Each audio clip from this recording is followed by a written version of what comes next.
The Universal Studios monsters are a dead franchise, which is a wonderful thing. Yes, Universal still markets and merchandises them and attempts terrible remakes now and then, but there is no mistaking that the Universal monsters themselves are as dead as a doornail. There hasn't been a proper, classic Universal Monsters film in over 60 years. They don't even make that kind of movie anymore. And as a consequence, Universal Monsters are a safe franchise that breaks the cycle of toxicity around modern franchises, the cycle of hype and disappointment, the cycle of scapegoating and gaslighting. Pity the poor fan of Star Wars or Star Trek or the Marvel Cinematic Universe or Doctor Who or Disney, who is fed a steady diet of trash and then called names because they don't want to eat banana peels, tin cans, and used tires out of the corporate dumpster.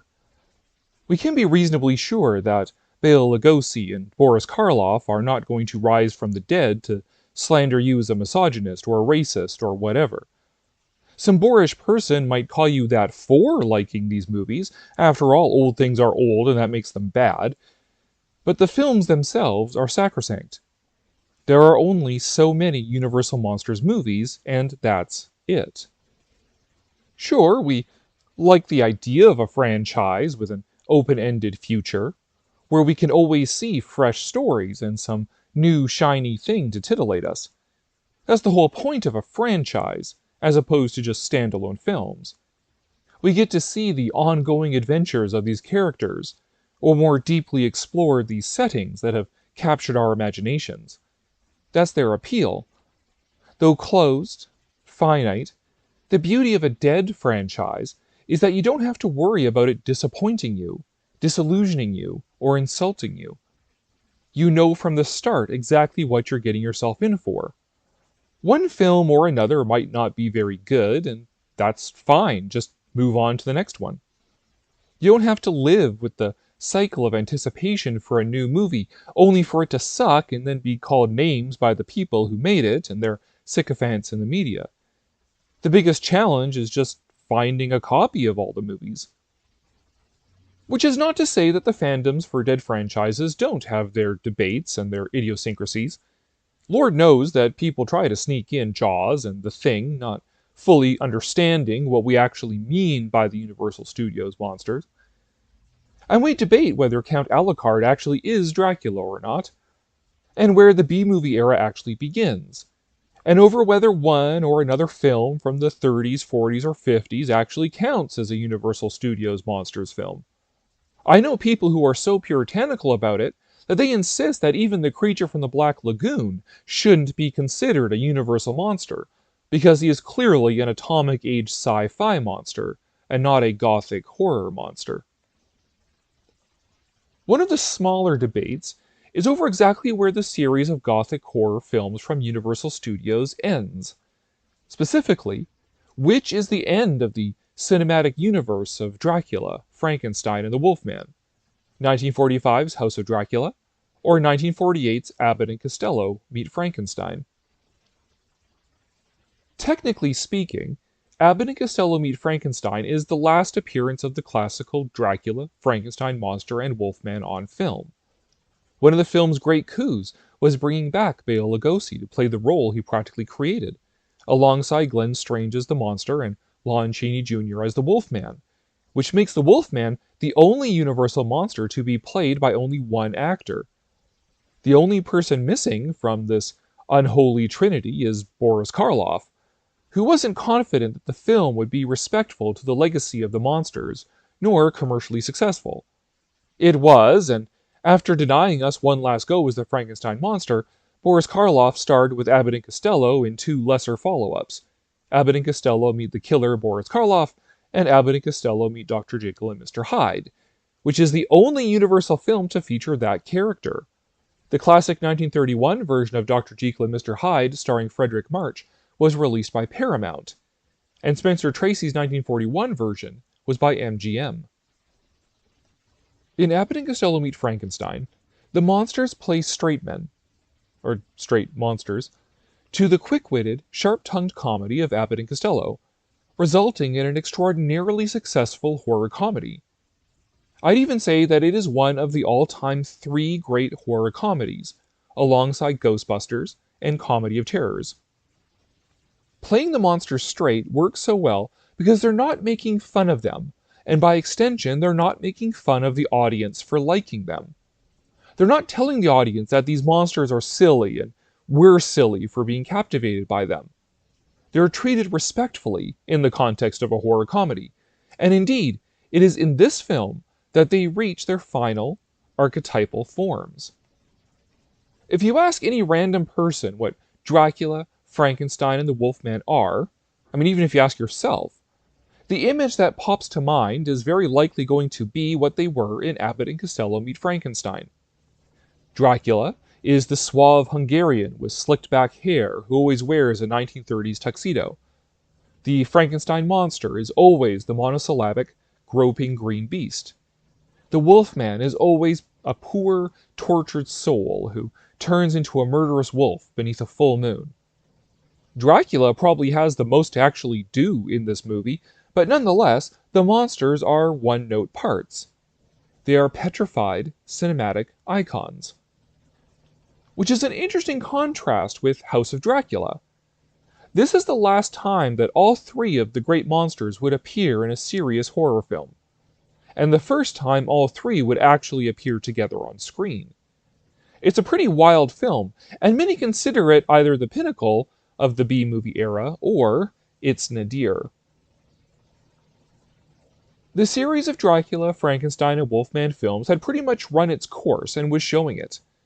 The last really big hit the Universal Monsters had was The Wolfman in 1941. As a sequel, they opted to throw poor Larry Talbot and the Frankenstein monster together. 1943's Frankenstein Meets the Wolfman was a direct sequel to both The Wolfman and Ghost of Frankenstein. What do you do after throwing the Wolfman and Frankenstein together? Well, why not add Dracula into the mix as well? As a result, we get House of Frankenstein in 1944. It was the first to recast Dracula with John Carradine, and the Frankenstein monster with Glenn Strange. Carradine brings a Shakespearean flair to the undead count, despite looking like a kid playing dress-up with his parents' clothes, in a suit that is ill-fitting over his tall, lank frame. Strange brings nothing to a role that demands nothing from him. The monster has fully become a prop, rather than a character. It did bring back Boris Karloff, not as the monster, but as the nefarious Dr. Neiman, with J. Carrol Naish as his hunchbacked assistant. Karloff is definitely the highlight in a film that couldn't yet figure out how to make the Monster Mash idea work. He is absolutely suave while masquerading as a carnival showman, with more than enough menace to chill even Dracula. Yet House of Frankenstein is a very episodic picture, with the first third as an isolated story involving Dracula, and then the latter two-thirds as a direct Frankenstein Meets the Wolfman sequel. Luckily, the kinks got worked out, because House of Dracula is a much more satisfying movie. Dracula still kinda bites it early, but he has a much bigger part to play in the overall plot. We're introduced to the story through Dracula's arrival at the castle of Dr. Edelman, an expert in strange illnesses who is developing a kind of special mold that can be used to reshape a bone and cure an infinite variety of ailments. Most looking forward to it is his hunchbacked assistant, a female hunchback this time. Dracula has come to Edelman, seeking a scientific cure for vampirism. Unfortunately, Edelman's other assistant is a beautiful, buxom, blonde nurse, and Dracula can't help himself. It's an interesting meditation on nature versus nurture. What makes Dracula, Dracula? Is it the curse of vampirism? Or is it his evil personality? Further complicating things is the arrival of Larry Talbot, also seeking out Dr. Edelman for a scientific cure to his lycanthropy. He and the buxom blonde nurse also fall for each other, adding an aspect of a love triangle, though Larry is never fully cognizant of who this mysterious Countolejos is. Edelman develops a theory about what process in Larry's brain actually causes him to transform into a werewolf, and develops a treatment strategy using his special mold. However, just as relief for our monsters looms on the horizon, Dracula's inability to stop being so Dracula-ish for a minute leads him to inject his own blood into Edelman, turning the Doctor into a crazed Jekyll and Hyde-like revenant. Edelman destroys Dracula with the rays of the sun, but the curse, or as Edelman discovers, a parasite, is now in Edelman's blood. His good-natured Jekyll self cures Larry, but his evil Hyde self concocts a mad plot to resurrect the Frankenstein monster. Oh yes, the monster was found in the caverns beneath Edelman's castle, transported there with Dr. Neiman's skeleton after falling into quicksand at the end of House of Frankenstein. Man, that's a lot going on.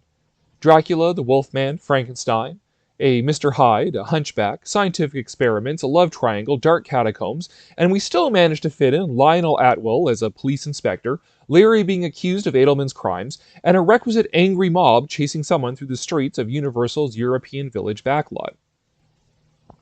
And yet it all comes together quite well. Though House of Dracula is not exactly a great piece of cinema compared to Casablanca or even the early Universal Monsters films, it makes up for it by deftly packing a whole lot in there.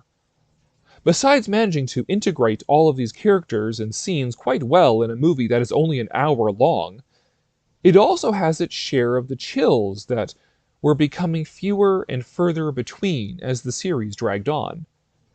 Edelman's transformations and nightmarish dreams, the murders and chases, the creepy villagers, and one of the best scenes in the entire Universal canon, when Dracula's Svengali-like influence brings the buxom blonde under his sway while she plays piano. A scene, I grant, that was pulled almost verbatim from Dracula's daughter. I mean, if you're going to copy scenes, you might as well copy from among the best monster movies. This all makes it a pretty high note to finish the series on. Properly speaking, this is the completion of the Dracula, Frankenstein, and Wolfman arc. It ends in just about the best way you can hope for. And though the solutions come through science, rather than some more divine miracle, it is nevertheless a conclusion. When the monsters come back for Abbott and Costello Meet Frankenstein, it's not really a continuation of the series. The conclusion of House of Dracula is undone, and everyone is back as what they need to be to act as the monstrous foils to the comedy duo of Bud Abbott and Lou Costello.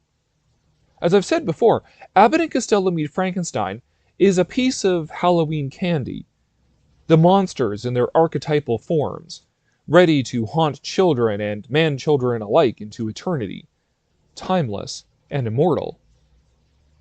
House of Dracula is at least a definite conclusion. Of course, its value depends on how you choose to view the conclusion to a myth.